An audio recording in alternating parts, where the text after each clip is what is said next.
ये पहला शाप है भरत जी के द्वारा दिया गया,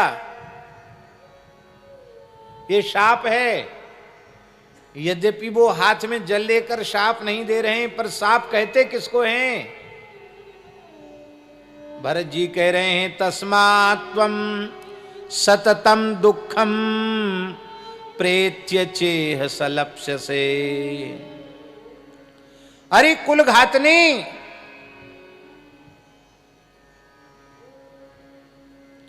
तू कान खोलकर सुन लो, तुम कभी सुखी नहीं रहोगी। इस लोक में भी दुख पाओगी और परलोक में भी दुख पाओगी।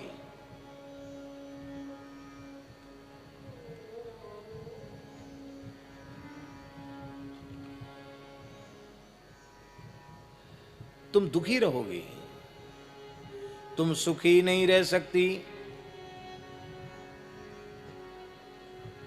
हमें स्मरण है, हमारे पूज्य गुरुदेव भक्तमाली जी बड़े सरल थे। क्रोध की विकट से विकट परिस्थिति में भी उनको कभी क्रोध नहीं आया। क्षोभ तो जैसे उत्पन्न ही नहीं होता था। पर किसी वयोवृद्ध साधु को कोई सतावे तो महाराज जी बहुत पीड़ित हो जाते थे। हमारे एक महात्मा थे श्री भरतदास जी, अच्छे महात्मा थे। भरत चरित्र सुनते सुनते ही उन्होंने देह त्याग किया। मलुक पीठ में बड़ी महाराज जी का उत्सव चल रहा था, उसी उत्सव में उनका धाम प्रयाण हुआ। स्वभाव तो स्वभाव होता है, उनका स्वभाव भी थोड़ा खटपटिया स्वभाव था भरतदास जी का, चाहे जिससे झगड़ा उनका प्राय हो ही जाता था। और बच्चे तो थोड़ा चिढ़ाते ही हैं, बच्चों में तो बचपना होता ही है। तो एक बालक ने कुछ भरतदास जी को चिढ़ा दिया। महाराज जी की कथा चल रही थी चंद्र सरोवर में, हम भी साथ में थे। और महाराज जी के सब गण थे, साथ ही चलते थे सब। ब्रज में कहीं कोई उत्सव हो तो हा हू करते थे, भरतदास जी पहले से ही करते थे। तो उनकी हंसी उड़ाई, वो नाराज हो गए, उन्होंने कुछ गाली जो कुछ मुंह से कह दिया हो। तो वो जो व्यक्ति था, विद्यार्थी समझो, उसने वो रोटी बना रहा था, तो उसने बेलन थोड़ा सा ऐसे छुपा दिया, मारा मारा ही होगा। तो वो रोते रोते महाराज जी के पास हू महाराज जी ने क्या हुआ भरतदास जी, क्या हुआ? अरे भाई क्या हुआ, बताओ तो सही क्या हुआ। और जोर से रोने लगे। महाराज जी तो व्याकुल हो गए, अरे वृद्ध महात्मा को क्या हो गया?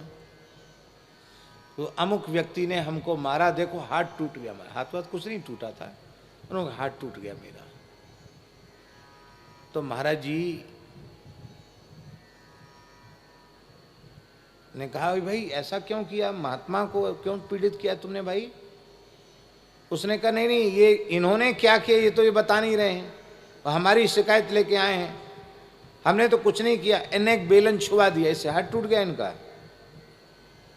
तो महाराज जी कहते एक तो संत अपराध करते हो और ऊपर से उसे स्वीकार नहीं करते हो।